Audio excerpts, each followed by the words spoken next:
Mrs. De Silva, Here. Mrs. Rigby, Here. Mr. Melody, Here. Mrs. Gillis, Here. and Mr. Valentine. Here.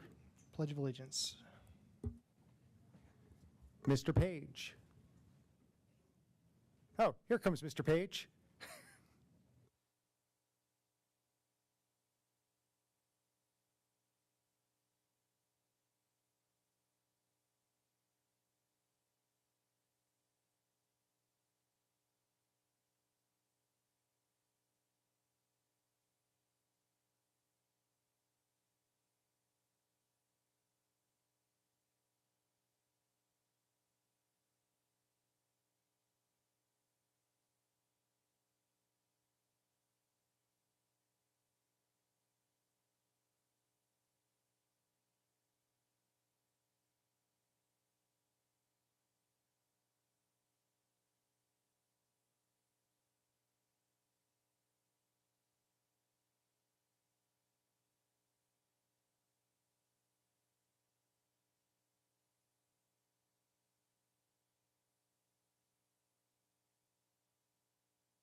Is there a motion to approve the September 11th, 2023 regular meeting minutes?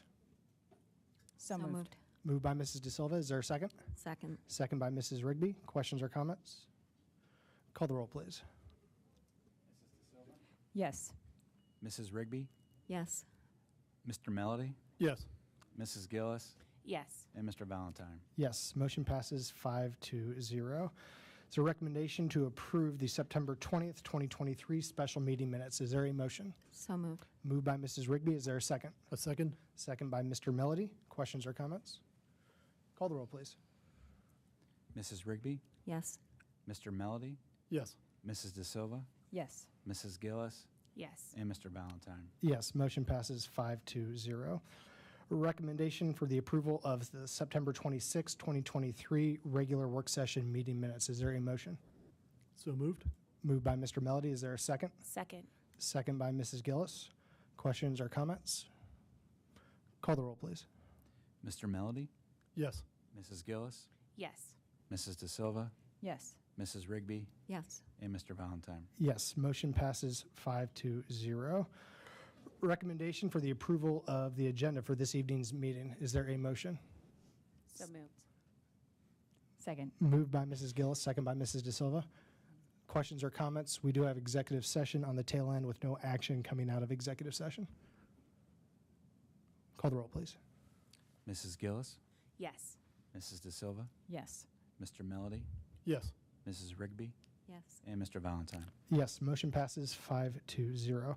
Awards and recognitions, Dr. Marshausen. Mr. Boney.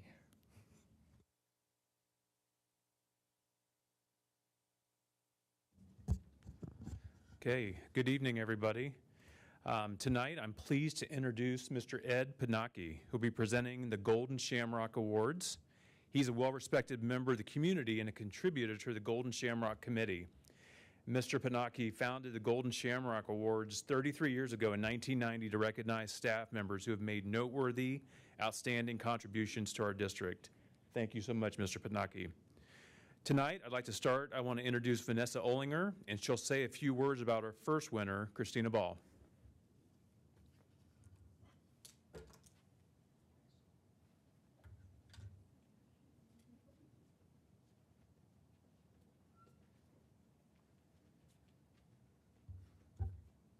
We've had 3 Golden Shamrock winners in like the last year, so you can tell that preschool is where it's at. But I'm so excited to honor Miss Chris Ball. She's been with our district for 28 years. She is a leader in our school building, serving on many committees, including the Art Committee and the Playground and Gross Motor Committee, which may seem very minimal, but I would argue good luck telling preschool teachers what time they get to go on the playground. So thanks to Chris Ball, she handles that for me. Chris has also helped on our curriculum rollout. She is a leader and an expert in that area, serving both students with disabilities and our peers. She's really a voice that I call on frequently for advice and knowledge. She's truly a gem. And I'd like to read just a short snippet from one of the parents who made a submission for her. I'd also like to share that there were 23 submissions on behalf of Chris Ball, which is really impressive. A parent wrote, her thoughtful guidance wasn't limited to the classroom. When we expressed some of the struggles we were experiencing at home, she reached out and set up meetings with other professionals to develop practical solutions that we could immediately implement. She also took time out of her day to visit the student's outside therapy center to better understand what his mornings looked like and bridge the connection between them. It's easy to see that teaching students with special needs is not just a job for Chris, it's her passion. She's a caring and compassionate professional who gets it. She's made an enormous impact on our son and our family, and we are incredibly grateful. With that said, we couldn't think of a more deserving recipient of the Golden Shamrock Award than Miss Chris Ball. Congratulations, Chris.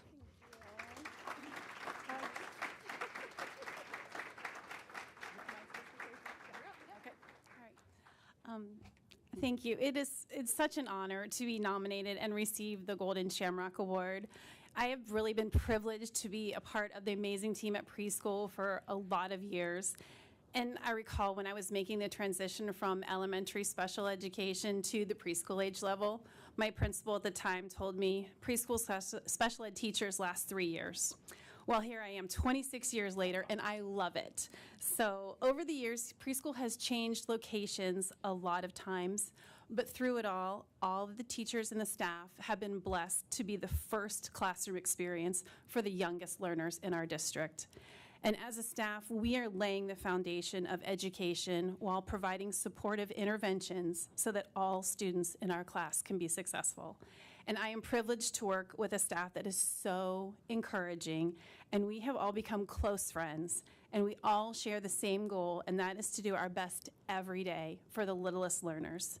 And it's through teamwork that we achieve this goal. And this Golden Shamrock is really for the entire team, and I have the opportunity to be a part of it each and every day. So thank you.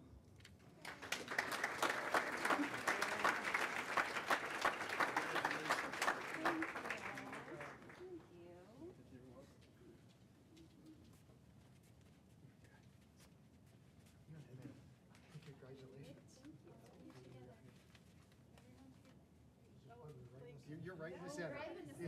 There you go. All right. Thank you. Congratulations. Thank you so much. Yep.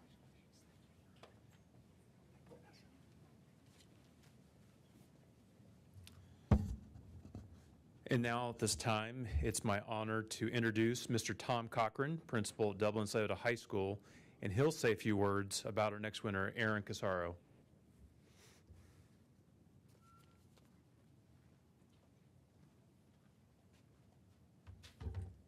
Thank you and good evening. I am Tom Cochran, the principal at Dublin-Scioto High School, and it's my honor to introduce Miss Erin Casaro as our Golden Shamrock winner. Erin had over 32 nominations for this award, and I tried to go through all of them and get a sentiment of what was in there, and it was amazing because many of them had a common theme. One of them, and I saw probably in about 25 of them, was that Erin goes above and beyond every single day in her job. She works tirelessly for the students at Scioto and also the staff, and then she is super welcoming to all staff members every single day. She wears many hats in our building. She has many roles, and I have yet to see a time where I have asked or inquired about anything where she hasn't jumped at that chance. If I go up to Erin and say, hey, what do you think about this? She says, absolutely, and she'll do research, send me a 3-page email about what she found out, and then the very next day come and seek me out to make sure that she has an answer for me. And really, that is just an amazing person, because she does exactly what we want all of our teachers to do, and that's support the kids and make sure that our community has everything that they need to do well. Erin is a team player. She is an absolute asset for Dublin-Scioto, and I'm so proud that she got this award because she is the best of the best. So Erin, congratulations.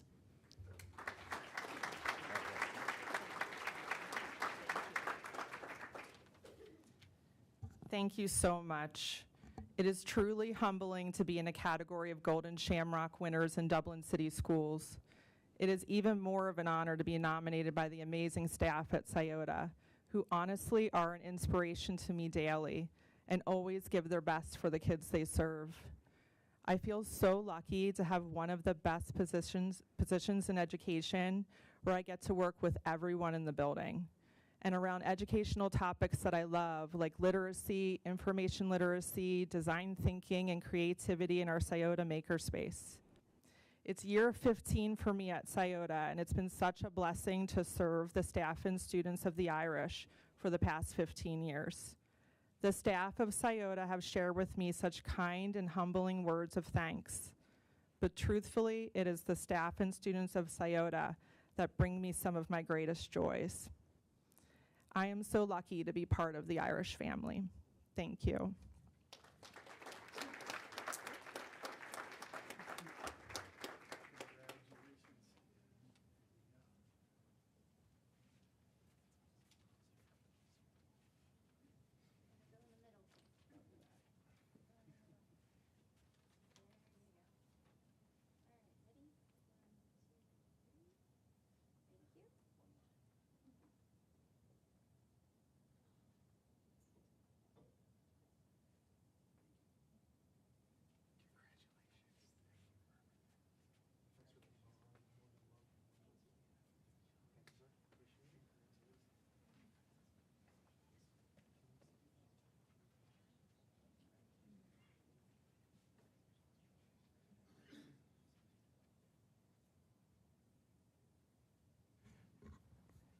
At this time, I would like to introduce Mrs. Lori Marple, our Executive Director of Teaching and Learning. Good evening. In November, we will come to the Board of Education, as we do yearly, with a first read of our updated course options for the 24-25 school year. As we continue our pathway alignment work in connection with our strategic vision in Dublin City Schools, we continue to prioritize experiences for our students that connect with our community in ways that are meaningful for both our students and the Dublin City Schools community. So tonight, we will present our work on 3 high school academy options aligned with the career clusters that are on this next slide here. And to do that, I would like to invite Lori Meese, our Coordinator of Secondary Pathways and Partnerships, here. She has 4 very special guests with us from Ease Logistics, Ohio Health, and Visit Dublin to share more about this work this evening. Great. I'm working on advancing the slides, if somebody can help me out with that. Okay. Those are those career communities right there.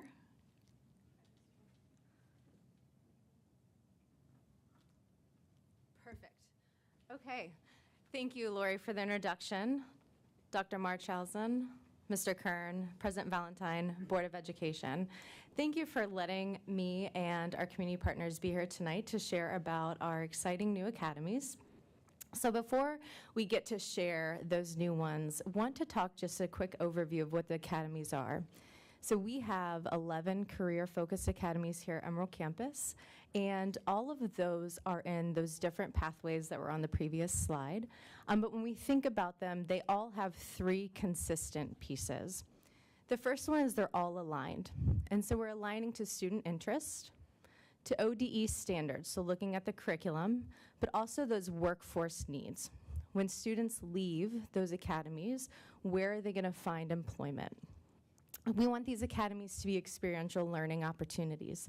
So they're going to have real-world applications from project-based learning, pitch projects, activities that include site-based visits, so that immersive learning piece, and then also the opportunity for mentoring and building a network while still in high school.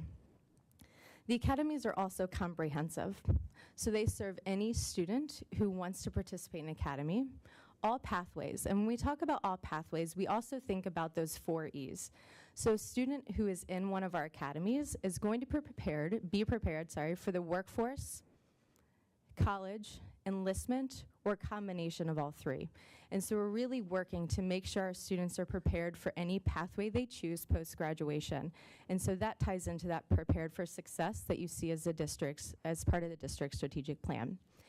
So as we move into building more academies to serve more students, we've thought more strategically about how we align them with community partnerships.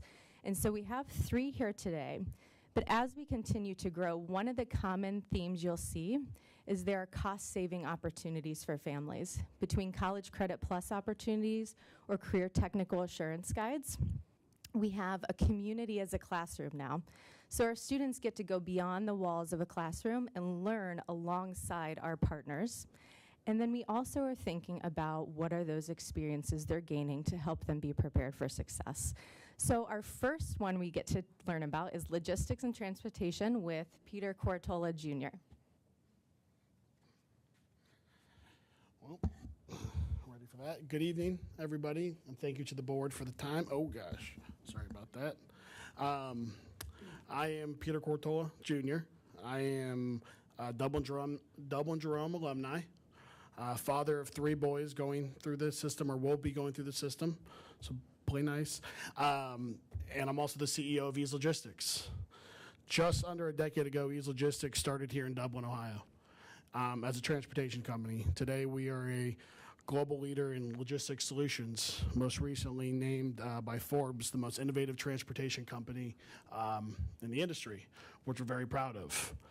And the collaboration between Ease and Dublin City Schools has been a great experience, dealing with Lori and Christy, continuously looking for ways that we can connect students with outreach in the community and showing them the importance of privately owned businesses and how we can make an impact both in the community but at the school level. And the avenue to do that says a lot about this board and the attention that Dublin City Schools has on procuring the workforce for tomorrow, both as a dad and as a business owner. I just wanted to send my sincere appreciation for the attention to that. It means a lot. As a business owner, I can tell you that the logistics industry is an industry that is poised for growth, right? To date, the industry is roughly about a $250 billion industry, and by 2030, planned to double. The industry also makes up of 7% of the national workforce, right? By 2030, they anticipate adding another 6% to that number of supply chain and logistics jobs that will be created because of the industry. As long as people continue to drive cars, eat food, and need general commodities, the industry will be very important. As we all know, in recent times, it's become the topic. Everybody seems to be an expert because it's an industry that has a lot of room for opportunities. And Dublin City Schools giving us an avenue to partner early, to build a curriculum, to help the workforce for tomorrow will give us, this industry, the workforce that we need to change it. And about the industry, it's not just what everyone thinks of, maybe truck drivers or warehouse workers. Just at Ease Logistics, we have everything from project managers to account managers, data analytics, product engineers to sales and marketing. It's an industry that continuously provides opportunities, right? It gets a well-rounded experience for the users or the employees, right? And it could be a solid stepping stone for a lot of other careers, and getting it early, getting attention to it early on could be the difference between, domestically continuing to be a leader in this space or going through conditions that we've gone through in the last couple years of us all feeling the pains and bottlenecks of supply chain. So I want to extend the appreciation again of Dublin City Schools giving this avenue. And as we get closer to looking at the curriculum and building out logistics as part of it, I can tell you that bringing this into the curriculum will do both a benefit to the industry, to the local community, and to the students. And I believe that it's an industry where possessing the right work ethic and having a strong foundation, any student can be successful. And us at EASE are very appreciative of the opportunity to even be up here and talk about it. So thank you very much. All right, thank you, Peter. And if you can see, the slide now is all of the alum that currently work at EASE. And so hoping to grow that with some of that direct alignment to their organization. So thank you, Peter. Next, happy to welcome Mindy Sanford from Ohio Health, and she was also joined by Allie Upchurch, our partner with Columbus State. So this is a tri-collaborative here, and Mindy's going to share more about that. Thanks, Lori. Thanks for having me this evening. So yes, Mindy Sanford, I'm the Senior Advisor of Workforce Development with Ohio Health, so working on all the healthcare pipelines and how we can increase staffing. We're very excited to partner with Dublin City Schools and Columbus State, Allie over here, on this great initiative partnership. And so being able to look at a healthcare professionals academy, it's going to be amazing for our students. There's been a lot of challenges in healthcare, and you've all heard about the COVID situations. Back in 2020, 2021, we saw a lot of staffing gaps. People were burnt out. We had people that left the profession altogether. We had people who retired early. It just left a lot of gaps. And although we're recovering a little bit in 22, 23, there's still a lot of room for improvement. And so it's not just physicians and nurses. People think of healthcare often as just physicians and nurses, but there's a lot of other things that people do in healthcare. Some of the key areas are surgical technology, laboratory technology, radiology, and respiratory therapy. And those four, in addition to nursing, are the areas, those are the 5 areas that Ohio Health and Columbus State have decided to focus on for the future to help these pipelines. And so this is where how Dublin City Schools comes into play. So I learned that 67%, I think, of your juniors are interested in healthcare. 67%. So how do we take the 67% of juniors interested in healthcare and start to work with them to help to fill this critical roles pipeline that we need in healthcare roles?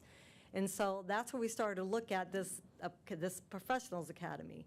And I'd like to go through an example, and I'll focus on labs since that's where we're starting right now. So right now we've got Dublin City Schools partnered with Columbus State and Allie. And they're looking at aligning the curriculum. And so they'll create college credit plus opportunities where students could take college courses their junior and senior year that will apply towards the lab program at Columbus State.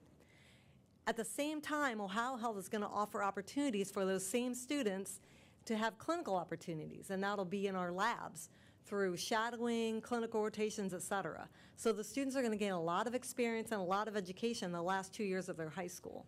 Then when they graduate, they will be highly qualified to enter into Ohio Health into a lab role. So Ohio Health can hire them in a lab role. They enroll at Columbus State, continue their education, and by the way, if you work at Ohio Health for so many hours, you qualify for tuition benefits at $5,250 a year. So now you're going to school, you're getting tuition, you're in a position when you graduate, when they graduate from college with their degree. Now they're even more qualified. They'll still at Ohio Health, so now they're going to be promoted to a higher level because now they have their degree with little to no debt from college, which is just amazing. And so you can see how you take these interested juniors and seniors and start to work with them on this pathway and give them that pathway the whole way until they graduate, and then they have careers at the end of it. They'll enter a career ladder, and these juniors and seniors will have a career in lab indefinitely. And so it's very exciting. Once we get the lab portion figured out, we'll be able to take that and lateralize it to other critical roles. So once the infrastructure is complete, we'll be able to put other programs and just build the same thing with those other programs. It's going to be a great solution for these healthcare pipelines. It's going to be awesome for your students. And so we're really excited to partner with Columbus State and Dublin. So thanks to Christy and Lori for their help, and Allie with Columbus State on all the partnerships. Thank you. Thank you, Mindy. And again, hopefully one of those things you heard when we were talking about our academies is that it's going to prepare a student for any pathway once they graduate, so they can enter right into the workforce, and while they're working, work towards college and whatever else they might want to do in between. So thanks again, Mindy. And now we're excited to welcome Scott Dring with Visit Dublin, talk about travel and tourism. Thank you, Lori. Good evening, everyone. Thanks for the opportunity. I'd also like to mention we raised 3 kids in the school system, went K through 12, all had a tremendous experience through the program, so thank you for that.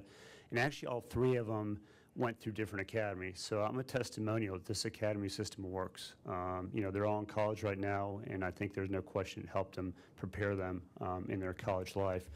One thing we do at Visit Dublin, our role is to raise awareness and promote the city of Dublin as a travel destination and to get visitors to come to the city. One of the things that our industry felt the biggest impact was COVID, and I think there's no industry in the world that felt a bigger impact than the travel and tourism industry. And one of the things we really try to figure out what to do to help our industry is workforce development. It's the issue that is the biggest issue right now for our industry, and it perfectly aligns right now with this program as well. So we're excited about that.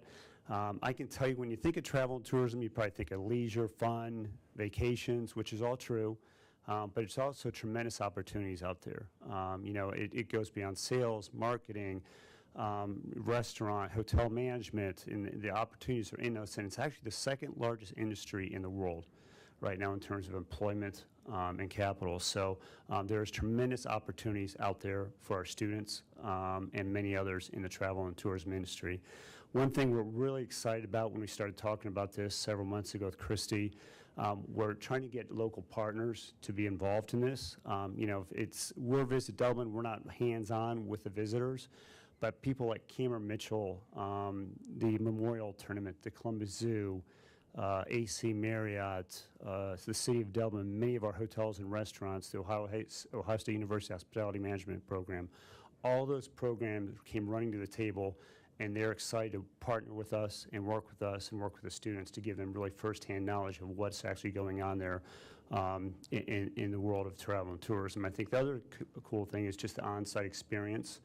I think we envision this program being out of the classroom and really firsthand knowledge, get behind, see how Cameron Mitchell runs a restaurant, see how Marriott runs a hotel, see how some of these events are pulled off, et cetera. So our vision is to really get this beyond the classroom and see them learn firsthand from them as well. So, and one thing I'll end on, talk to my colleagues across the country on this program. No one's really heard of this program on a high school level.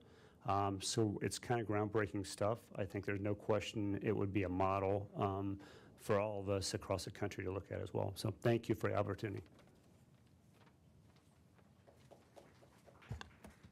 All right, thank you, Scott. And hopefully you again heard those common threads of experiential learning, preparing students for all pathways, and those opportunities to really connect to the community. So really excited for these 3 new academies.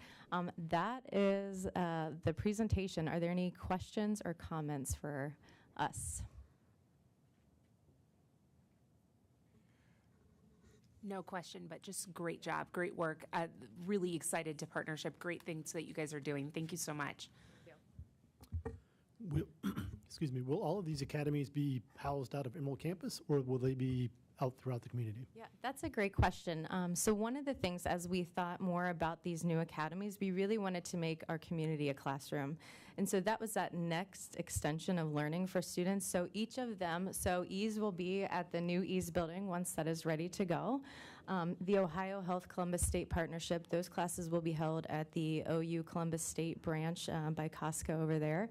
And then we have the Visit Dublin, which will hopefully be hosted by many of the partners that Scott mentioned. So all of those will be out of Emerald Campus for at least part of the time. All right, thank you. Just one question, Lori. How are parents learning of these new opportunities as well as others that may be available for their students? Yeah, thank you for that question. So one of the ways, in addition to our wonderful communications team with our social media and the websites, for each of the academies, we get to go and host open house activities. So last year, we actually did a partnership with Ohio Health and had a healthcare pathways night that was open to the community. So we will do similar events with each of these partners where parents can come in, meet the individuals that will be working with these academies, in addition to the traditional communications, email, posts, those pieces.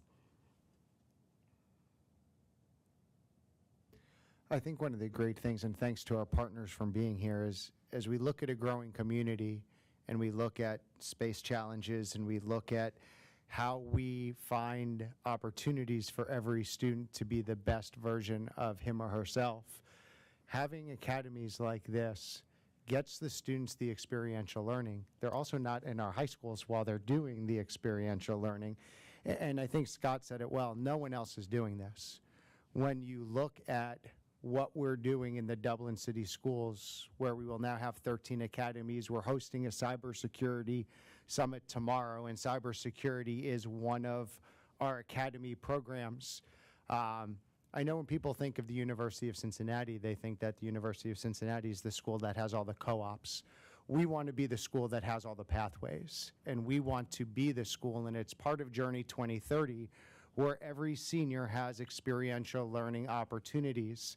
And through pathways with great partners like this and our other partners in the Dublin area, we get to prepare students for that next level in a way that is so much different than everyone else's. We know that learning isn't just one day. There's not one opportunity to teach a kid.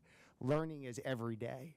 And every day that a student goes out and they're in a hospital setting or they're in a logistics setting or they're in a travel and tourism setting, they're learning skills that are going to help them be successful. So thank you for being an extension of our learning community, and I think Lori said it really well. We want our community to be our classroom. So we're really excited about the work that Lori and Christy and our team at Emerald Campus are doing. So thank you all so much.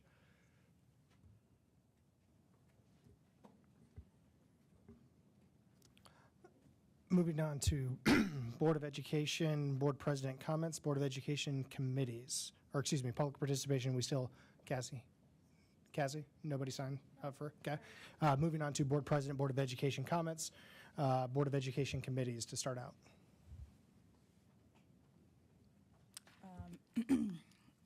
I have a few reports actually from committees. The Senior Citizen Council met on 9/13. Students from the Dublin Business Academy shared information about the year-long program. They explained the different rotations that students cycle through, including marketing, sales, accounting, and production, which the production room is actually housed here on the first floor of Emerald Campus, and they produce items like t-shirts, polos, hoodies, etc. They have about 100 students, which is the most so far, I think. Is that correct? Do you know? I think that's what they said that day. That's the most they've had enrolled so far in the academy. Money raised goes back to support tolls. The students also discussed field trips to OSU, Fisher College of Business, and a local farm. They also talked about having different guest speakers from businesses in the community. And Dr. Marshausen actually shared information regarding the pathways that we just saw presented.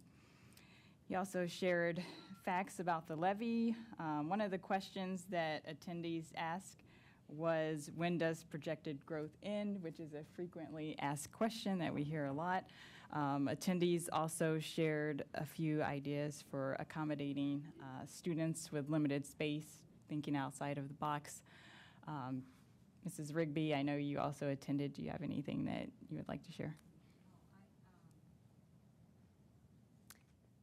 Yes, so just from the curriculum meeting, we talked a little bit about math and literacy qualifying meetings that are ongoing right now at every building.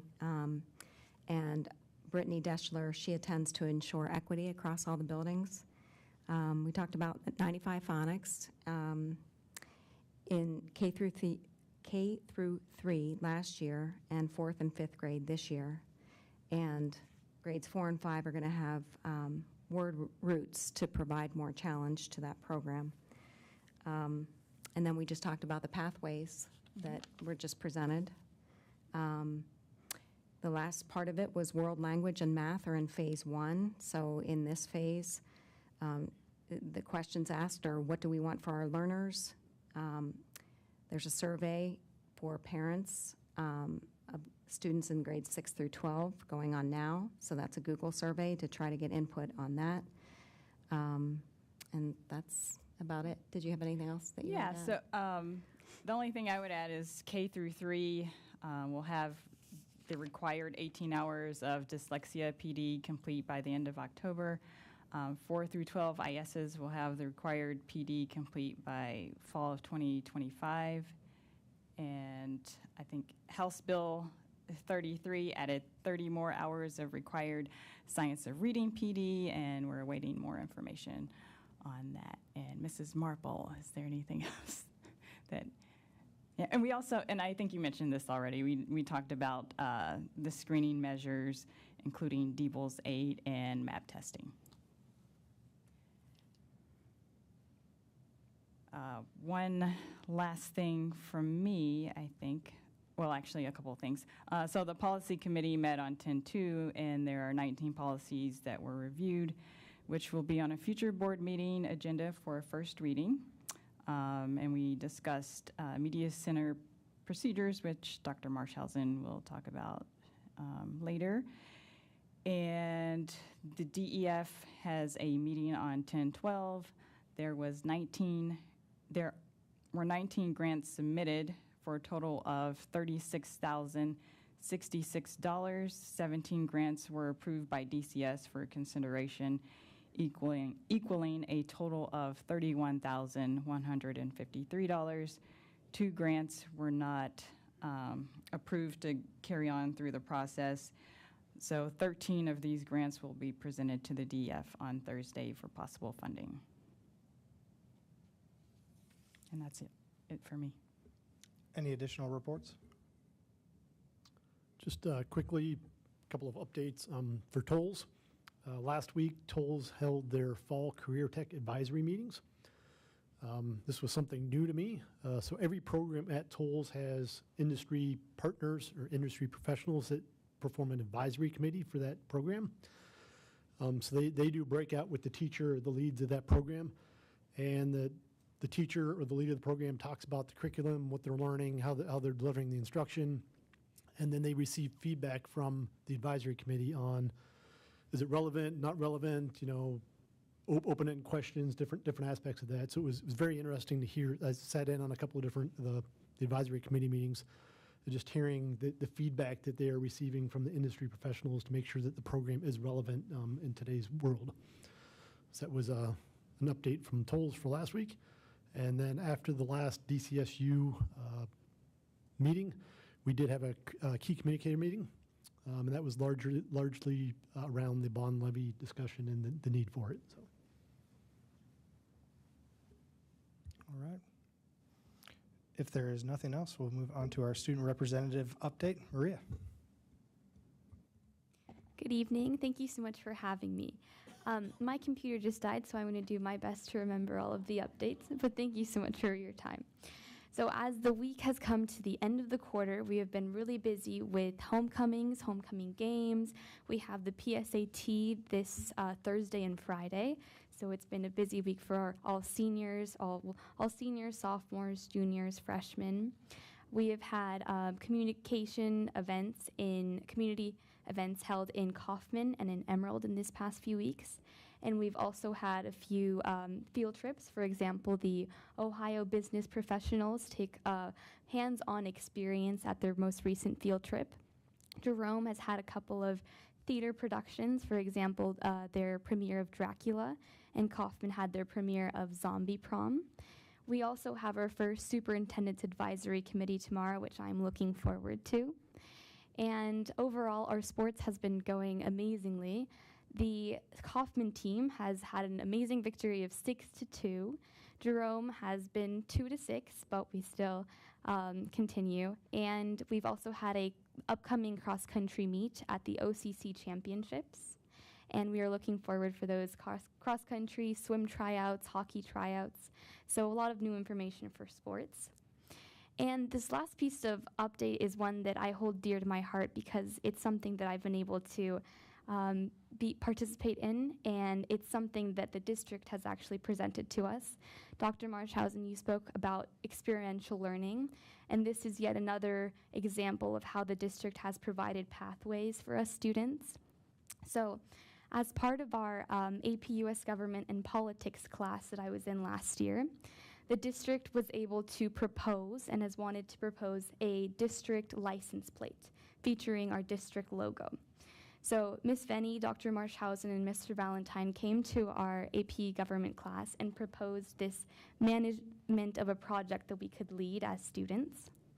So me and a couple of students from our class volunteered to direct this project, and since then we have worked on drafting letters to local politicians.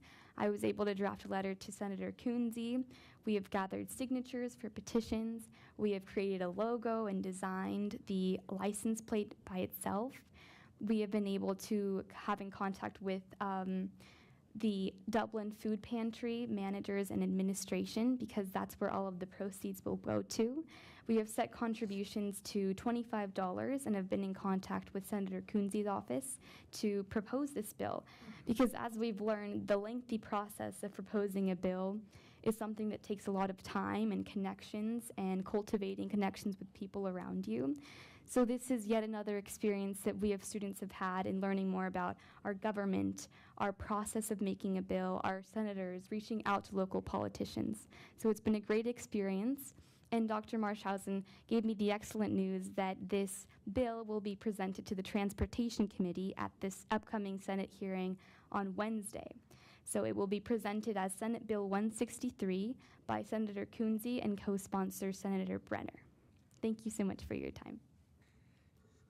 And in conversations with Senator Coonsey, Maria and her friends will have the opportunity to go down when proponent testimony for the bill is offered at the Ohio State House. Our students will have the opportunity to go down and provide testimony before the Ohio General Assembly, which once again is an experience that you'll never forget, and just the preparation and getting to do that is amazing. So thanks to everybody on our team who continues to create the experiences for our students to be able to learn in the real world, which is what it's about when we get to be, and we get to see Maria and her peers do amazing things. Yes, and thank you so much, Dr. Marshausen.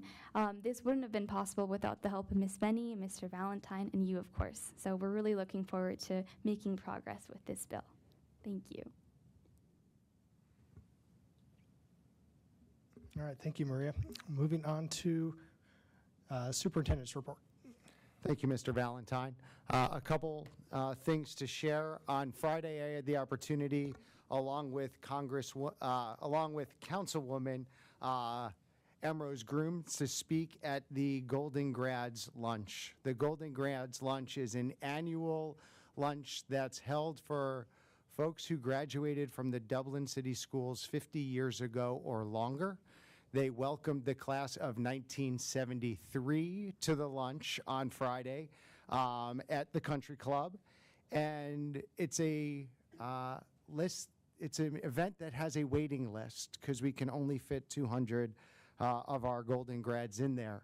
The oldest graduate was from the class of 44, and he still lives in Dublin and shakes everyone's hand when they come in the room. And I can't help but feel such a sense of pride knowing that in all the superintendents that I know and the districts that I've served, once again, this is something that no one else is able to do. And as the class of '63 shared stories about the state champion runners-up, and those gentlemen remember every play from that game in 1963, the pride that they have in the Dublin community. Folks came back from Washington State, from California, from Florida, from each place from states far and wide, and to watch them reconnect. It was a joy to be there, great to speak to them. Councilwoman Ambrose Grooms talked about how since the 80s, Dublin has been growing. And as Chris and I were able to speak about the challenges we're facing now with growing enrollment, it's nothing new for our Dublin community. It's what we have done in Dublin for decades, is welcome new families, accept new homes, plan ahead for growth, and be ready to do the amazing work that we do. I wish everybody could have been there to hear these folks talk about the pride that they have in their community and their school district. As we talk about policy and we talk about how decisions are made in the Dublin City School District, and as we'll get to talking about the review of instructional materials and curriculum materials that are in our media centers, there are a couple things that I feel are important for us to share with our community.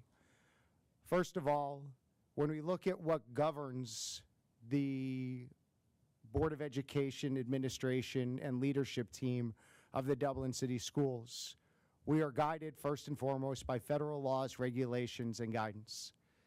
This includes our federal circuit courts, and in the Sixth Circuit, this includes decisions made in the Sixth Circuit that affect the Dublin City School Districts. We must also abide by all state laws, Ohio Revised Code, and State Administrative Code, OAC. As the superintendent of the Dublin City Schools, my primary responsibility is to follow the board's policy, and the Board of Education governs by policy. As employees of the Dublin City Schools, they are also guided by administrative guidelines. Administrative guidelines emanate from policy.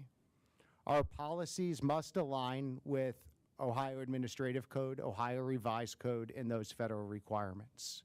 So as we as the school leaders sitting up here, 5 of whom have taken oaths to uphold the laws of the federal government in the state of Ohio, and 2 of whom whose contracts say we will uphold Ohio laws, federal laws, and our board policies, this is the foundation by which we govern. In terms of the board policy development, 2 of the most important roles of the Board of Education is they hire the superintendent and treasurer, whose job it is to be the CEO and the CFO of the Board of Education, and the board sets policy and approves the budget. Our board policy manual, which is available online, back in the day it was held in a 3-inch binder. I think Mrs. Rigby still has a copy of board policy because she likes to have it right there so she can read it. Board policy is only changed after this Board of Education has 2 readings of the board policy, unless it is deemed an emergency, and if it's an emergency, it requires a supermajority of the board to approve it. If it takes 2 readings, it requires a majority vote of the board to change it. There is a board policy committee, which is an administrative committee. That board policy has 2 board members who are appointed by the board president every year in January at the organizational meeting. It also includes a principal from each level, middle, elementary, and high school. It is chaired by Dr. Schwanke and is led by Dr. Schwanke and the board's legal counsel to ensure that the decisions that we make as policy do not contradict state and federal laws. There's been a complaint about a specific book that has engendered a lot of emotion and passion and interest from members of our community. Board Policy 9130, which myself, the board, Mr. Kern, and our team are required to follow, says that if there's a concern about instructional material, the first concern gets shared with the building teacher or principal. So if a parent or guardian, and I need to be clear, there's a note at the bottom, Only parents and guardians right now, according to board policy, can raise concern about instructional materials in the Dublin City School District.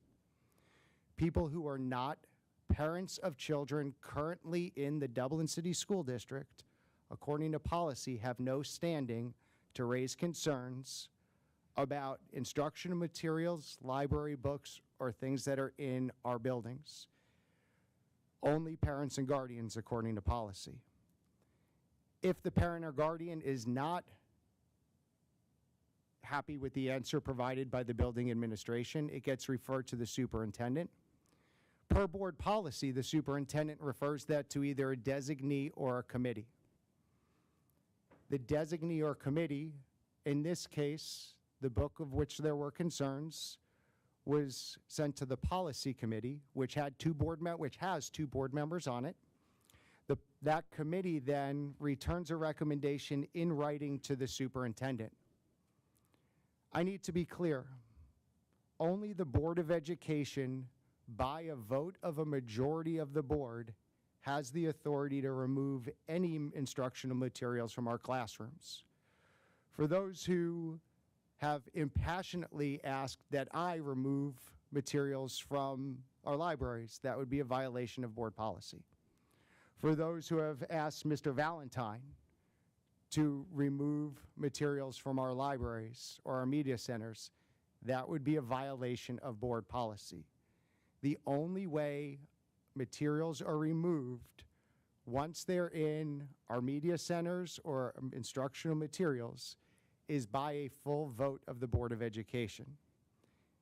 If removal is not recommended by the committee or by me, and the complainant is unhappy, the complainant then would notify the board president that they would like the board president to consider that item to be removed. The board president may bring it to a vote of the full board, or the board president may decline to bring it to a vote of the full board. That only takes place after the committee has rendered a decision to the superintendent in writing, and the superintendent had made a note back to and let the complainant know what the recommendation was of the committee. In this situation, because there were so many complainants, I will make my recommendation and share. Turning off the microphone does not advance the slide. I will share the recommendation from the committee and let the board know and the public know where I believe we should best go with this situation. The committee's recommendation is that we create a process for parent choice and notification when children check out books from our media centers. The committee recommends that the board utilize our existing technology to obtain parents' preferences and, when desired, permission and notification. The committee also recommends that we give parents control over what their child or children has access to in our media centers. This is grounded in a principle that's part of our Journey 2030 document. Journey 2030 says, family engagement increases student learning and wellness. When we look at governing and leading in a diverse community, and as a board, when we look at the communications that we've had with our education professionals, with our community, and with an awful lot of parents, the foundational belief that we have is that parents should get to choose what their children read. Parents shouldn't get to choose what other people's children read. And when we talk about parent choice, when we talk about Parent Bill of Rights, when we talk about that partnership with parents, the core of that is that relationship that we build and the critical communications that take place between parents who entrust us with their young people. Now, what I would like the board's permission to do is, we don't have consistent checkout processes in our buildings now. There are places that there are self-checkout. There are opportunities in Destiny for parents, which is our library software, for parents to share what they would like and preferences they have. But if we were to look at a topic such as I don't want my child learning about wizardry or learning about magic. Identifying what books that covers becomes a gray area. So what I would like the board's permission to do, and I'll open this up to discussion from the board, I would like the board's permission to pull our media specialists together and our instructional team together. I would like to get to a point where a parent could say, I want to be notified before my child checks out a book. I want to be I want to be notified when my child checks out a book, or I don't need to be notified at all. I'm happy with what's happening. I think we can get to a point, and again, we've heard today in places that Dublin does this differently. We've talked a lot tonight about how Dublin sets the standard with our business partnerships, with our engagement. I think we can be at a point where we use technology that gives every parent the opportunity to be influential and to be notified and part of the decision-making process with the instructional materials for their children. With the technology and the know-how and the relationships we build, that's where I believe we can be. I would like the board's okay to bring you back a proposal for an administrative guideline for access to instructional materials that enhances parents' opportunity to be part of that process. I'll answer any questions that you have about this.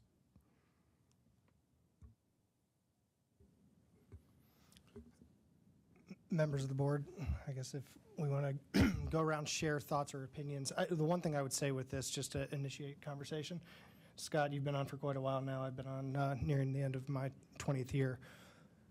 I think I can recall one or two other times that we've really had to deal with issues related or that would be similar to this.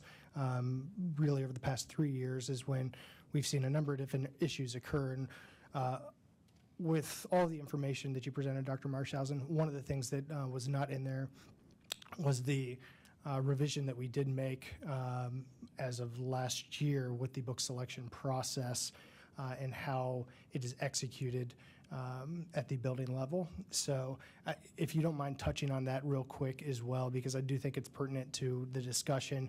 And as we look at what is coming into our buildings, there clearly was a time where the concern wasn't what it presently is or what is expressed by members of the community on either side.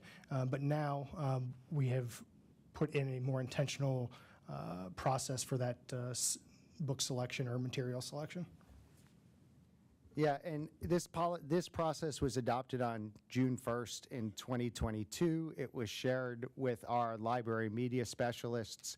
It is based on Administrative Guidelines 2510 and Administrative Guidelines 2520 as it pertains to items in our media centers that could be considered controversial in nature.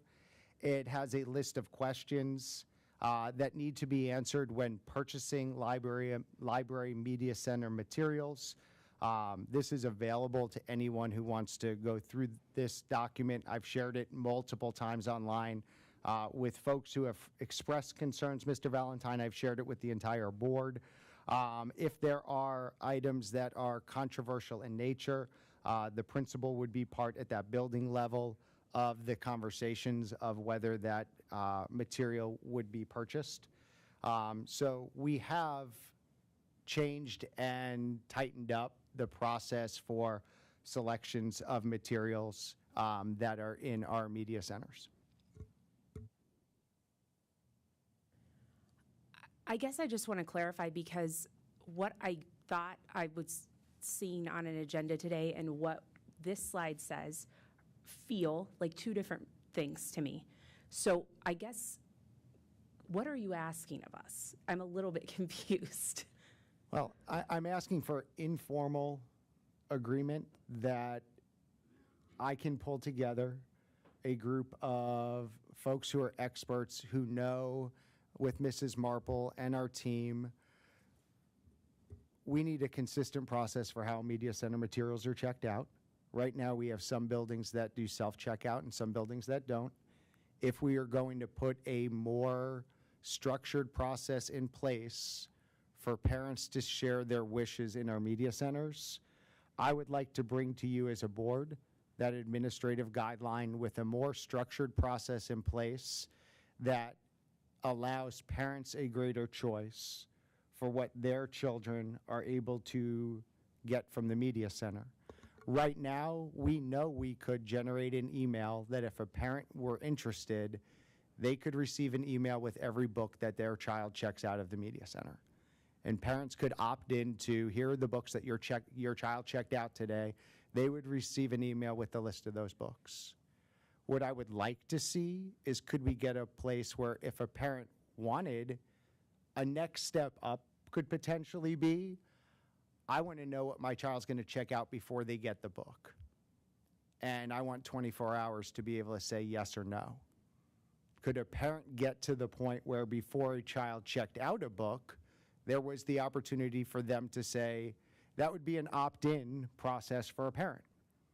So as we look at creating that partnership, and in a community as diverse as our Dublin community, we've talked a lot about staying in the center lane. We've talked a lot about allowing our parents to make allowing parents to be the ones who make decisions for their child, but not for other people's children. We know from the conversations that we've all had and the emails that we've all read that there are some parents who are very passionate that this book should be in libraries available for all students at any time. We also have parents who are very passionate that they don't want their children having access to this book. I think we can do both. And Mrs. Gillis, I'm just asking for the board to grant us the time to bring a proposal back. It would be an administrative guideline. It would not require a board vote. But this is a topic that has engendered such interest and passion from our community that I want to make sure we get it right. I want people to know we've read your emails, we've heard you, and I believe that this isn't an either or. I think this is a yes and it's an opportunity for us to find middle ground, and middle ground that allows us to serve all students and all families in our Dublin school community. I appreciate I appreciate what you're saying. I do have to respectfully disagree because I respect our media specialists. I do not believe at this point in time that we need to do a deep dive process on how to check out every single book. Do I think that there could be a notification system if parents were interested? Maybe. Do I think it's necessary? No. Do I think the book that brought us to this conversation needs to be pulled from shelves? No. This has been a personal issue between, hold on. Community, please allow her to finish and refrain from comments. We have somebody that won a Golden Shamrock tonight for 14 years of service as a media specialist. I don't have the perfect words to say tonight, but I will say I have read every single email from the community. And one, I have to share this quote because it touches me and it helped lead me on a path to disagree with what you're saying tonight. George M. Johnson wrote the book, All Boys Aren't Blue. It's his memoir. You sometimes don't know you exist until you realize someone like you existed before. Those are his words. Those are his words. Who are we to censor access to any book for any child in this school district? If it considered a public library, it deserves to be in Dublin City Schools. If parents have a problem with a book, I believe it is their path, just like I have to call in about a peanut allergy, for them to pick up the phone and call their media specialists and talk about what they do and do not want to be seen brought home from their child. I do not think it is a call to action for our district to create a path of pulling all books and creating censorship. Thank you.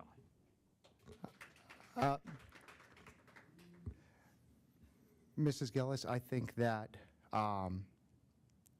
as I look at this in a more global sense, for me, as I've gone through this process, it isn't about a single book.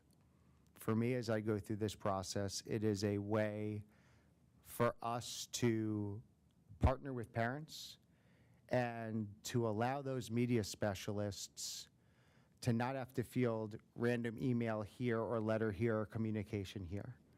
Can we create a system through Infinite Campus, through the technology we have, where a parent can opt in to notifications so that there is a simplified system that allows those parent choices while not influencing parents' choices who don't want to opt in.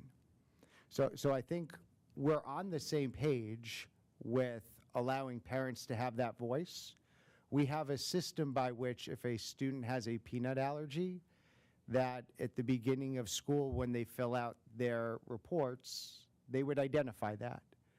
So my goal is a streamlined system that takes advantage of the technology that we have available to us, that allows that information to flow to the media center specialists with ease, and would allow then a simple notation in Destiny to take care of this, so when a book is checked out, that it gets us to that point where that notification happens. So yes, we have and this is, I believe, a very different conversation, and this is, again, an area that I think we need to look closely. In our elementary schools, those relationships are very different between teachers and media specialists and the kids in those elementary schools. When we had conversations about books over the past 18 months, our teachers have been amazing as they get to know the students in their classes and they get to work with their families and they know their families to help guide students on their journey of picking the literature that both enhances their learning opportunities and meets the needs and the wishes of moms and dads.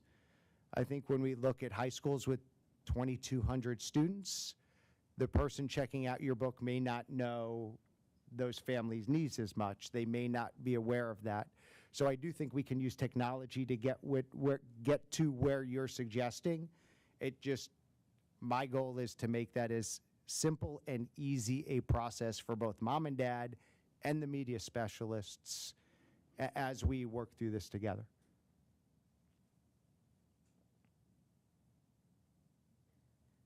Just to clarify, you are talking about kind of a two-layered approach where they can go into Destiny and, say what they want their kids to be able to read or not, and then adding on something through Infinite Campus where they would get an email about the books that were checked out. It's actually Destiny that would allow us to send out those emails. The Destiny software allows for an email to be generated. I think parents could look at those topics, but where I think we struggle with the topics, and Laura, you can jump in if I'm wrong here. In Destiny, you can say you don't want your child to read a book that has a certain topic, but unlike the Motion Picture Association of America, it's not like a book has a certain rating on it, or it says it's about witchcraft or it's about wizardry. So being able to have those conversations if necessary, but also giving parents the opportunity to see the titles that their young people have taken out really puts it in a parent's purview to say if they want their child to have that book or not. Yeah, just for clarity, Destiny does not have a parent account access. There's not a parent portal through that system. So that's just for awareness for the board.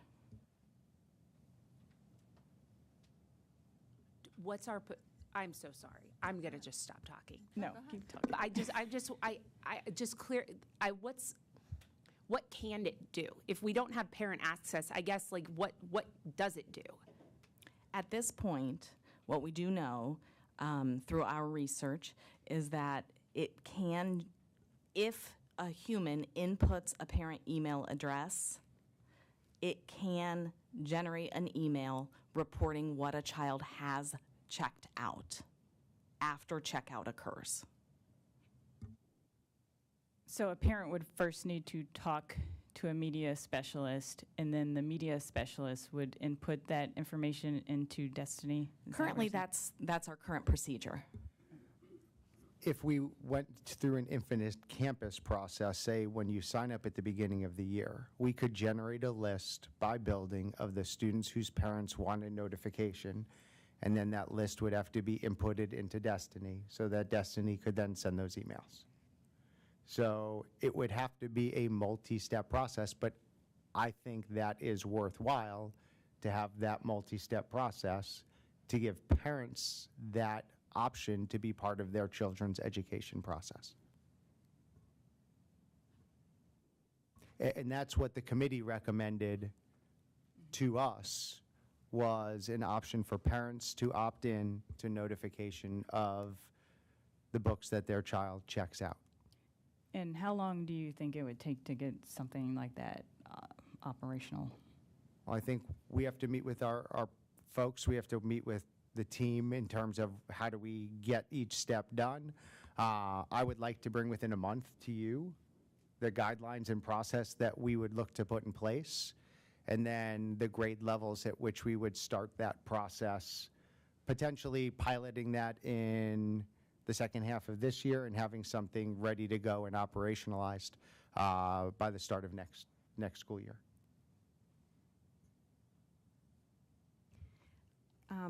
So, Mrs. Gillis, I appreciate all of your comments that you made, and I too, like I'm sure everybody on the board has read every email that's come through. Respectfully, I disagree with your position, but I think that that's important that we're able to talk about these things. We're not always going to be in agreement, and there's nothing about my initial objection or my position now that says I don't want to see someone's story on a page. I read the book. I see the value of the story on the page. I think where the discontent and kind of divide happened was in how graphic the sexual content of the story was. And, you know, I think some people communicated to me, was that necessary to tell this person's story in that kind of detail? So, again, it wasn't about the relationship. It wasn't about the race of the author. And I really want to make that clear, because that's very important. I think everybody knows where the objection, at least on my part, was coming from. And when we talk about high school, we're talking about 14 to 18-year-olds. There is a vast difference in a 14-year-old mind and an 18-year-old mind, what they're able to process or absorb. For some kids, yes, this could be the first time they're exposed to that kind of content. And it's not my place to say that it's right or wrong for another student. It's not. So, you know, I don't regret saying what I said and objecting in the way that I did. I did not mean for it to spiral into something where I'm trying to challenge a policy or a process. I know those things are in place. I trust the policy committee. I trust the review committee. But I do think we've ultimately ended up at a better spot, because we're not going to bridge this divide. The community does not feel the same way about things their children are reading. So I do think there's an opportunity for us here to get this right, to give parents that kind of safeguard, if you will, or at least have the input for what they would like their child to read. And I think we should just all respect that there are going to be differences, and if we can get a good process in place and parents have notice and can, you know, kind of be in control of what their child is reading, that's ultimately what parent choice is about.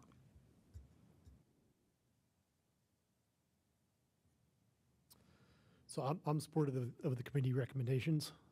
I think notification of the books the child is checking out is sufficient. If there is a book on there that a parent doesn't want that child to read, then that's a parent-child discussion that they could take place. I think if we try to go a step further and have categorization of, I want my child to be able to check out books on dinosaurs or not, I don't think we have the ability or the time to rate every single book in the media center and classify that. So I think just having that notification would be sufficient, and I would like to proceed with, you know, going that route. Appreciate everyone's comments. This is not a easy issue. Are in year 2 of really working together and beginning to fully understand the perspectives and where everyone's coming from, our personal views versus what we know we have to do as a board of 5 and what that ultimately means with the decision-making process. I think Dr. Marshausen outlined this earlier.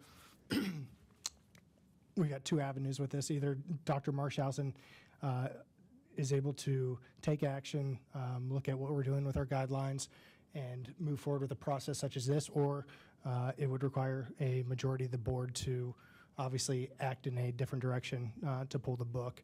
And at this point, I don't foresee the majority of the board moving in that direction based off of the comments that we had.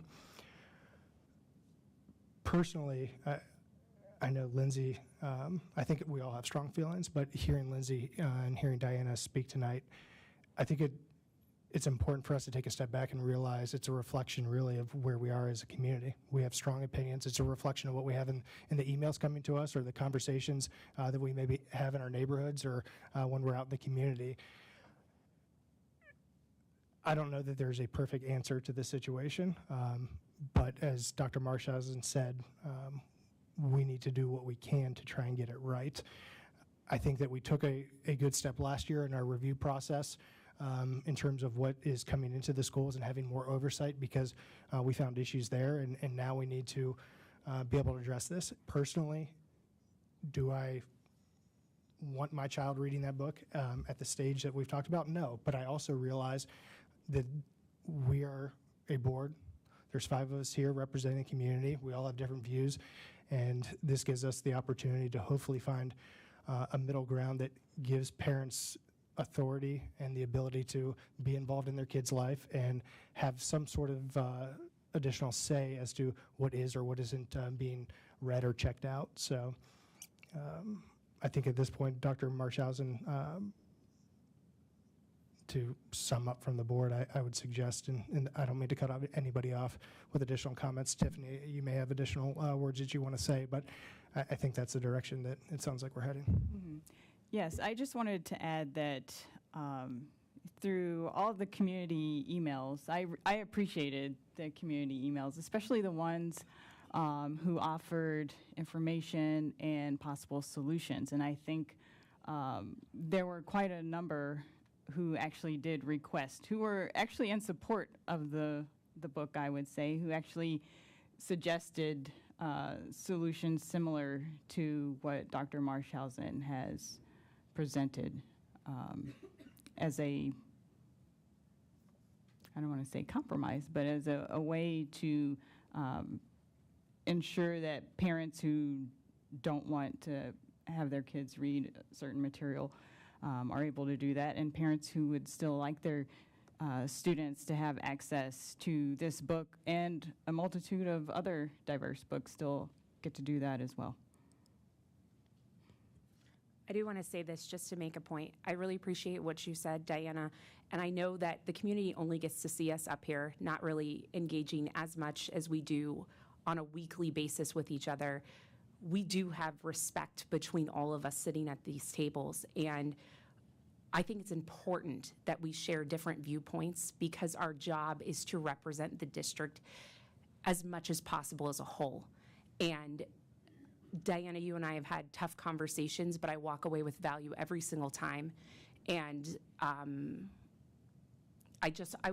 know that you can't see that always when I make a statement and somebody else makes a statement, but I just need to know the community to know that we do work together and we do respect each other, and that's an important part of this process. And what you said about what your intention was versus where we are now, I do think that we did need to end up here to streamline a process on how to move forward and allow our own voices to come through what we would like the direction for our children to be. So I agree with you. Thank you so much. Thank you, and I think you hit on a key word there, and that's respect.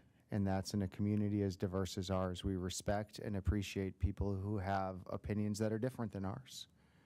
And we do it in a way that allows us to hear other people, to hear their suggestions and concerns, but to always be respectful and to understand that there are going to be people who think differently than us, and that's okay. and that's what we all get to do as we do this. So thank you all. We'll continue down this path, and I'll have something soon to further this conversation. On to some lighter topics. Legislative update. The Ohio Department of Education and the Department of Education and Workforce, and trying to figure out who's governing Ohio when it comes to our education policy, is still very much up in the air. When we looked at the very beginning of October, the Department of Education, as it had been constructed for decades, ceased to exist. Governor DeWine stepped in after the Ohio General Assembly created the Department of Education and Workforce, and what Governor DeWine has done is said, we're going to keep paying schools their foundation formula, and we're going to keep leading, while a Franklin County judge put a temporary restraining order on the creation of the Department of Education and Workforce. So schools are still getting their foundation formulas. The department is kind of working like it worked before. Interim Superintendent Chris Woodard still leading the department. The governor said he's not going to appoint a director of the Department of Education and Workforce in the interim. And the state board is debating whether they should meet or not. As the board president of the state board said, we're not going to meet, and then 11 of the 19 members said we're coming anyway, from an organization that's been unable to hire a superintendent for like 2 years. So the dysfunctionality and leadership in Ohio right now is probably at an all-time high, and we hope to get some guidance from a state agency at some point in the future. We'll see where that goes. Mr. Kern can jump in here at any point. The state of Ohio is seeing historic increases in property value in reappraisal. The Dublin City School District, because we're at 43 effective mills and nowhere near the 20 mill floor, when you look at our auditors have said a 35% increase in your property value probably equates to a 4% increase in your property taxes. The reduction factor is alive and well in Dublin. For school districts that are at the 20 mill floor, which is the minimum tax burden a community can have to support their public school, and there are 374 school districts in the state of Ohio, over half, that are at the 20 mil floor, they would see the inflationary growth, which in some cases could be substantial. Many of those districts that are at the 20 mil floor are also districts that saw significant increases in the state foundation formula through the Fair School Funding formula. Again, not something that happened in the Dublin City Schools, as we received about a 1.5–2% increase in our funding from the state of Ohio. So our General Assembly is talking about two bills. Senate Bill 153 and House Companion Bill is 187, basically the same, some differences in those two chambers, that would either phase in or limit the growth that a school district could see because of property value increases, or limit the amount of growth that you could see at the 20 mil floor. It really doesn't affect us a lot, other than it's a realization that how schools are funded in Ohio does not benefit the Dublin City Schools, as we don't even get growth as our student enrollment increases by 270 students a year. But we'll keep an eye on it. It does set some precedents that we would probably have pause over. But we want our taxpayers to know it really has very little impact on a levy that was certified to generate $34.2 million a year. And if approved by the voters, that's all it's ever going to generate. Am I missing anything, Mr. Kern? No, you're not. And actually, I think an extra 80 school districts were supposed to be on the 20 mil floor with a reappraisal. So it's more than half of the state with that. And I think you really hit the nail on the head. The biggest proponents is the 20 mil floor. There is a few with the valuation may not be as high in the way they calculate it. And that would just affect us minimally in the inside mills generated from that standpoint. So that could be lower, but at the end of the day, you're correct. An important point is this levy will generate $34.2 million. A couple other pieces of legislation that are pending, second hearings, third hearings. House Bill 183 would require same-sex bathrooms in all public buildings and all public schools in the state of Ohio. It would be interesting because that's in contradiction to the Sixth Circuit Court of Appeals. So we could have a law in Ohio that conflicts with a federal court decision, and we'll see where that goes. Second hearing on military enlistment being a diploma seal. As we have our 4 E's and we have a number of students who enlist, that would make that more than a local seal. That would make that a state-level diploma seal. And unfortunately, we have House Bill 139, which had a third hearing that would increase the penalties for assault when parents and fans assault officials at sporting events, either in youth sports or in high school sports across the state of Ohio. So as we look at where our laws are now, we're going to increase the penalties because there are so many officials have been assaulted by fans that we have to increase that. So that's a third reading that affects public schools. Finally, at a meeting recently with city officials, met this morning with the chief of police. When you look at local legislation, Slow Down Dublin is a citywide campaign that kicks off on the 12th, where it's targeted enforcement around the city for speed limits. The speed limit on Riverside on Bridge Park between Tuller and Martin goes down to 25 miles an hour starting on the 12th. That also impacts all roads in the city of Dublin, as city council and our city leadership concerned about pedestrian safety, concerned about driver safety. So as a partner, we will continue to work. We will work with our students to make our students aware of the changes that are taking place. I've seen commercials on television. The communications department at the city's done a great job getting this out. But it is legislative in nature and something that will affect all of us if we continue to drive 40 miles an hour on Riverside. And the most, embarrassing thing when you get pulled over is superintendent and they know who you are. That's not good. So I'll be slowing down too. Finally, virtual information meetings. I can't thank those people who have invited Mr. Kern and I into their homes, our team into their homes, to share levy facts with them. I have thoroughly enjoyed the opportunity to get to meet so many of our community members, both in private residences, in larger group settings, in restaurants, and those are going to continue for the next 30 or so days as we prepare for the vote on November 7th. We have got to share a lot of information. We've got to debunk some common rumors. We get to share accurate information about the amount of resources that are spent. The folks who email in advance, it's wonderful if you share your questions in advance. And on Wednesday, from 7 to 9 p.m., Mr. Kern, Dr. Schwanke, and I are going to host a virtual levy session where we already have over 24 questions submitted, where we will take live questions from folks in the audience to be able to reach people where they are.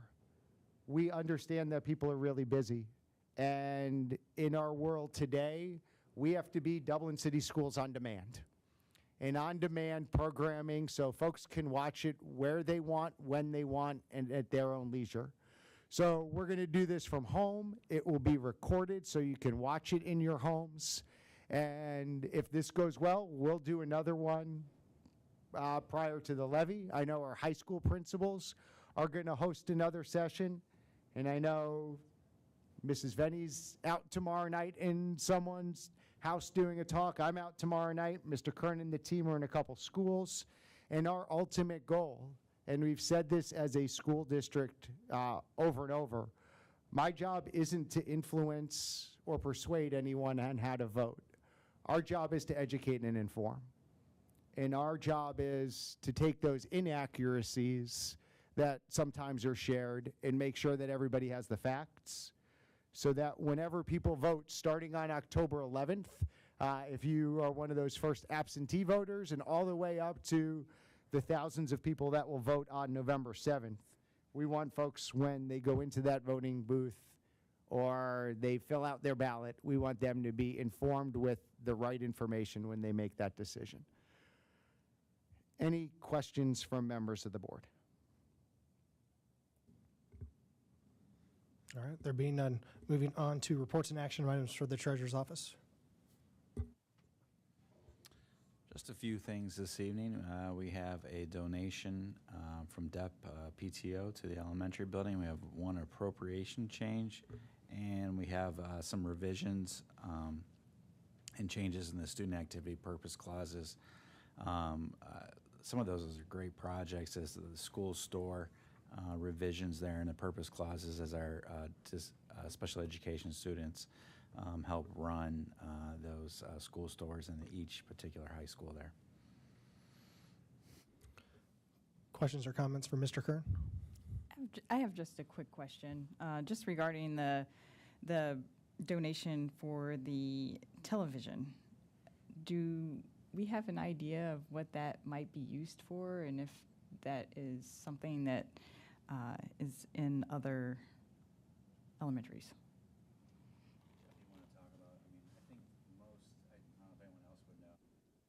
Sorry, we do have TVs and other commons throughout the district. Now, which ones have them, I can't tell you for sure, but. I don't believe DEP has a current That's television. why they're getting it, yeah, that's yeah. it's an addition. So used for staff meetings, community meetings, that sort of thing. All right, there being nothing else, it's recommended by the Treasurer, the Board of Education, approve items 7B, 7C, and 7D. Is there a motion? So moved. Moved by Mrs. Rigby. Is there a second? Second. Second by Mrs. Gillis. Call the roll, please. Mrs. Rigby? Yes. Mrs. Gillis? Yes. Mrs. De Silva? Yes. Mr. Melody? Yes. And Mr. Valentine? Yes, motion passes 5-0. Reports from the Department of Academics and Student Learning.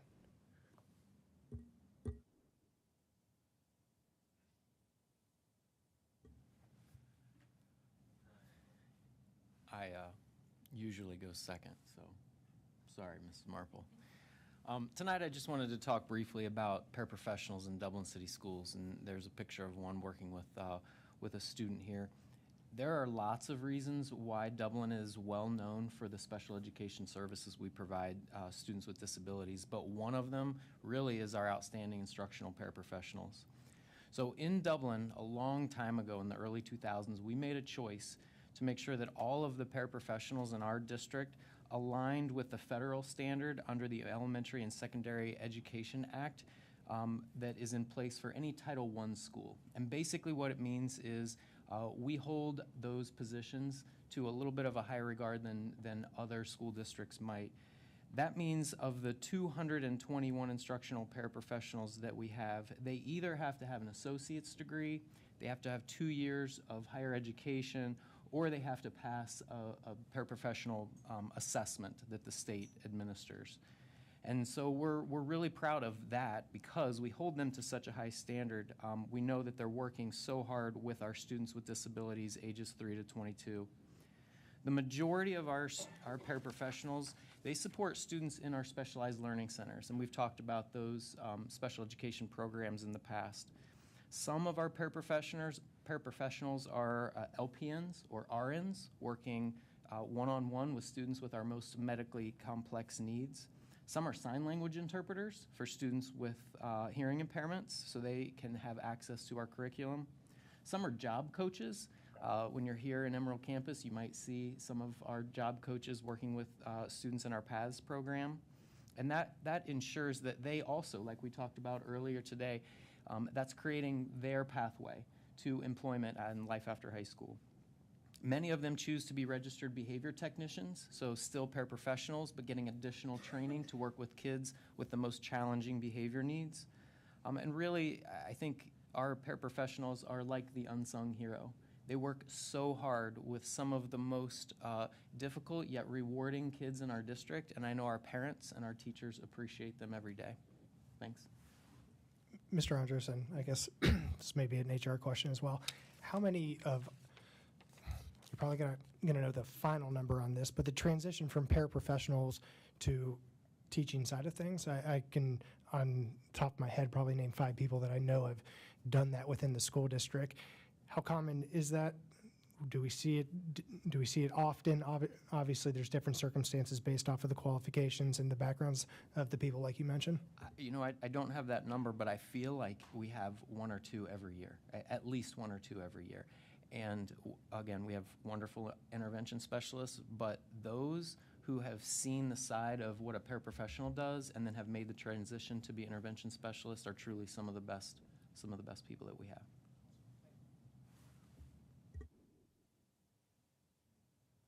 Good evening.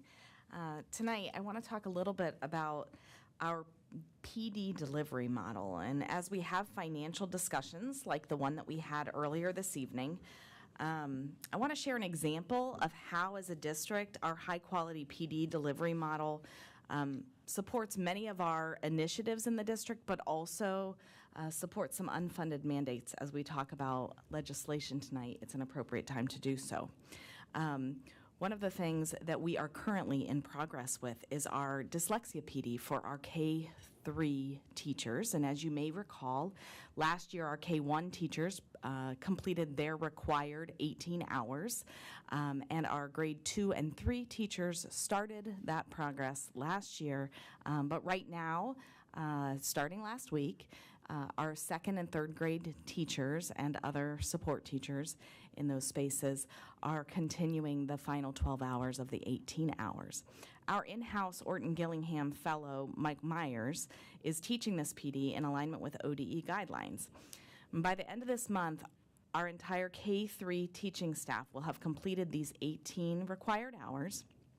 And we've committed in Dublin City Schools to having our teachers complete those on scheduled PD days and through our teacher release model. This allows our teachers to complete this important learning, puts it in a place of value in their workday. So let me break down some of the financials for you to help you understand what this means and how we can continue this with this important learning and other pieces as well. For each of these PD days, the district must hire a substitute so that teachers can engage in this state-required learning. This is at an all-in cost of about $185 per substitute for our district. So last Wednesday, on the first day, and we have our 2nd and 3rd grade teachers divided into 2 cohorts for this learning to make it manageable and to ensure that we have sub-coverage for this time. We have about approximately 70 teachers at each PD day. So our cost in sub fees alone, you can see, are upwards of about $13,000 per PD day in that regard. Without the ability to do this learning during the day, though, our district would need to rely on teacher stipends when possible, and those are limited in our possibilities, and late start time outside of the student workday. We continue to be grateful for the opportunity to provide the best learning environments for our students. We appreciate the board's support in that. And that's also important that we provide the best learning environment for our professionals as well who are doing this good work. Any questions for me? Thank you. All right. Department of Operations. I have a couple items tonight. One is we're recommending that the Board of Education approve the attached resolution authorizing the district to begin contract negotiations with Shirk and O'Donovan Consulting Engineers at a cost of $9,500. And this is to cover a scope of performing some structural assessment of Sauda High School. Sauda High School, since it's been built in the mid-90s, has had some settling issues. Some of them have been addressed many years ago, but the latest is this past January when we had the pipe break. We think that was a piece of it, and there's been some others, so we just wanted to get some engineers' eyes on this and find out what we need to be doing to further solidify the building. The next item for your approval is another payment in lieu. This is for attached list of students. The board approved this a couple months ago. This is just as they come in and there's their new families. This is just a new list, an updated list as it goes forward.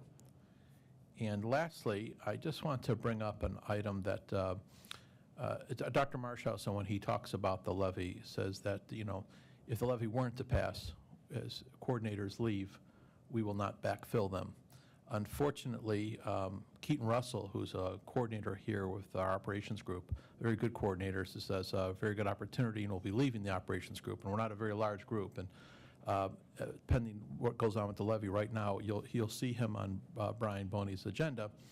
We will not be backfilling him at this time. Keaton has really elevated this role. We're going to be working a lot with our key, some of our key vendors and our team to absorb what we can. It won't be easy because Keaton again elevated that role, but again, it's something that we will move forward to do as an operations team, and I just wanted to call that out as you hear it on Mr. Boney's agenda. Any questions on that, or the SIOTA, or the payment in lieu? There being none, it's recommended by the superintendent, the Board of Education approve items 11A and 11B. Is there a motion? So moved. Moved by Mr. Melody. Is there a second? Second. Second by Mrs. De Silva. Call the roll, please. Mr. Melody? Yes. Mrs. De Silva? Yes. Mrs. Rigby? Yes. Mrs. Gillis? Yes. And Mr. Valentine? Yes, motion passes 5-0. Mr. Bioni. Good evening, Dr. Marshausen, Mr. Kern, members of the board. On tonight's agenda, starting with our certified section, you'll see that resignation of one of our administrators that Mr. Stark just mentioned a minute ago, along with 2 retirements. The retirements are at the end of the school year, and just to acknowledge them, the first is for Jeff Chesser, who teaches band at Davis Middle School. He'll have completed 32 years in our district. And then the second is for Sharon Deckert, science teacher at Grizel Middle School, and she'll have completed 34 years in Dublin. So we wish them the very best as they complete the school year. The hire that's on the agenda will replace a resignation that occurred last meeting. That's a replacement. The summer assessment team under item 5 is a correction of a per diem amount for 2 staff members that was approved at an earlier board meeting. You'll see a few changes that have been made to our staff teaching 6th period, and then the boarding of individuals that provide occupational therapy substitute services. In that certified section, the final items are supplemental contracts that cover club athletics and building and student leadership, and then the pupil activity contracts that are focused all around athletics. Moving on to the classified agenda very briefly, there are just 4 resignations and 2 new hires on for your approval, and then ending with stipends. There are 6 in total. 5 of them are for the annual middle school Washington, D.C. trip. And then the final stipend is for the district equity team. And that role, that stipend is to strengthen knowledge in the areas of equity, engagement, and belonging throughout our district. And that concludes the HR report for tonight. It's recommended by the superintendent, the Board of Education approve items 13A, 13B, and 13C. Is there a motion? So moved. Moved by Mrs. De Silva. Is there a second? Second. Second by Mrs. Gillis. Any additional questions or comments? Call the roll, please. Mrs. De Silva? Yes. Mrs. Gillis? Yes. Mr. Melody? Yes. Mrs. Rigby? Yes. And Mr. Valentine? Yes, motion passes 5-0. Reports from communications. Good evening. Scott was telling me I needed to go fast because he's ready to go home. So I'll go as quickly as possible. Dr. Marshausen stole a little bit of what I was going to talk about earlier today, which I already knew, so I prepared for it. But we did have the Golden Grads event on Friday, which was really exciting. And I just want to give a shout out to Keeber and Grady and Tanya Ewert, who worked on that event all on their own. To be honest. Had very little to do with it. So they took that, ran with it, and from my understanding, I was unable to attend, but from my understanding, it was a fantastic event. So thank you to them. I'm just going to do a little bit of a what's trending post, or I guess update for you this evening. The United newsletter did drop in mailboxes last week, and on the inside front cover, we had, you'll see the first graphic there, we had an introduction to the Know the Facts page for levy information. We're excited to report that more than 225 people have scanned the QR code on that page to visit the website. So that was successful for us. We have yet to have that number of QR codes scanned on any other story. So it definitely showed that people were interested in accessing that page and seeing what some of the levy information is. The other 2 stories that we've already received feedback on where the Mike Andrews story, which was from bank to bus. Mike was a Chase Bank executive who retired and then now drives a school bus for us in the district. It's my understanding that Miss Angie Sullivan did get a phone call from another retiree already who read the story and wants to apply to be a bus driver after hearing about Mr. Andrews and how happy he is being a retiree driving a bus. So that was positive. And then we've also gotten a lot of positive feedback about the DCS paint team, which is a group of employees who work for us through the school year in various capacities, but they would traditionally have their summers off. They then elect to come back and work for us in operations, doing small maintenance and painting projects throughout the district in the summer. And so that's kind of just an example of how we can use and invest in our own people to get them to come back and do some basic cleaning and maintenance projects for us. So for a look at social media for the month of September, Facebook, the top 3 posts were the Better Together breakfast at Kaufman, which was Kaufman and Jerome the week that they played each other in football. The second was the National Merit finalists that were presented at the board meeting. And then third was our Know the Facts post for what will happen if the levy is rejected. So just to go back. Just take that all in for a minute, because I think this is very interesting when I always talk about demographics and audience and analytics. So these are kind of, the nice kids at breakfast and awards. Then we go to Instagram. And the top 3 trending posts on Instagram are National Coaches Day, kids eating food for Hispanic Heritage Month, and Alex Roth, one of our volleyball players at Scioto. They had a pep rally, and she was awarded as All-American or something like that. So sorry, I wasn't there, but she got a really fancy award. And so it's interesting to me when I sit back and I really look at this and I think about our demographic data and I talk about the differences in our audiences, Instagram is very student-driven. Our students are on Instagram. And so I look at this and I'm like, yeah, this is stuff students care about, right? They care about their coaches. That's really important to them. They care about fun, experiential learning opportunities in the classroom. So for Hispanic Heritage Month, they were eating churros. They did some Hispanic Heritage trivia, things that make class much more than just textbooks and PowerPoints. And then they care about their student community and their peers and celebrating them and celebrating their accomplishments. So when I look at Facebook, Scott, if you could flip back for me, this is where we see the things that our parents care about. So you can see here that parents care about the collaboration of the breakfast. Not that the students don't care too, but that was really exciting for our parents and community to see that level of, collaboration and coming together for that event. And then the National Merit finalists, and then the levy. And so as I was putting this together, I just thought it was interesting. It kind of supports that running theme in our department when we look at balancing our messaging and where our audiences are and what kind of content we need to post on each platform. This is really showing what's driving that strategic plan. So, thank you. Any questions or comments for Cassie? All right. Items for board discussion or future agenda items? All right. Executive session. In accordance with Ohio Revised Code 121.22G, 1, 2, 3, 4, 5, and 6, the Board of Education will go into executive session to consider 1, the employment of a public employee or official. Is there a motion? So moved. I think we got everyone there. Moved by Mr. Melody. Is there a second? Second. Second by Mrs. De Silva. Call the roll, please. Mr. Melody? Yes. Mrs. De Silva? Yes. Mrs. Rigby? Yes. Mrs. Gillis? Yes. And Mr. Valentine? Yes, motion passes 5-0. Again, there will be no action coming out of executive session. Thank you and have a great evening.